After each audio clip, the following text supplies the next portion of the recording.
اگر قیادت کی کال آتی ہے کہ پہلی ربیع الاول کو آپ نے اسلام آباد پہنچنا ہے، یہ اخلاقی طور پر بھی آپ پہ واجب ہے، عقیدتی طور پر بھی آپ پہ واجب ہے۔ اگر مومن یہ بولے نا فلاں جائے میں نہ جاؤں، پھر پچھتاؤ گے کہ کل تیری نسلوں کو یہ یاد بھی نہیں رہے گا کہ علی کا دشمن کون تھا۔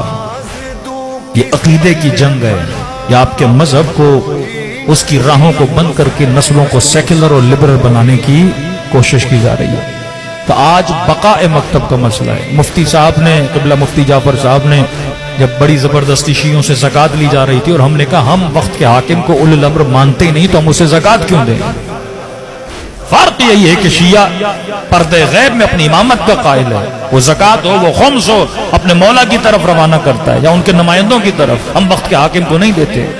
آپ کو حق نہیں مل رہا تھا، آپ نے جد و جہد کی، پھر آپ کو آپ کا حق ملا۔ اس وقت یہ معاملہ اتنا سینسٹیو ہے کہ سمجھو محرم میں مجلس پڑھنا آپ کے لیے ناممکن ہو جائے گا۔ کل بولیں گے یہ بھی نہیں بتاؤ حسین کا قاتل کون ہے، یہ بھی نہ بتاؤ سیدہ زہرا کی مظلومیت کیا ہے، یہ بھی نہ بتاؤ حسن کے جنازے پہ تیر کس نے چلائے۔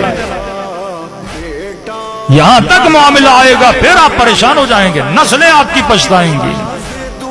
آج اگر نہیں اٹھے، جتنے بھی اس ملک میں ریگولیشنز چلی، ہر ریگولیشن چلانے والا آپ کو بولتا تھا نہیں اٹھو گے پچھتاؤ گے، نہیں اٹھو گے پچھتاؤ گے۔ اور یہ حسین کا فرمان تھا کہ اے مومن، مسلمان نہیں، حریت پسند بن، آزاد پسند بن۔ اگر کوئی تیرے نفس کو، تیرے وجود کو غلام بنانا چاہتا ہے، حسینی کبھی غلامی میں نہیں رہتے۔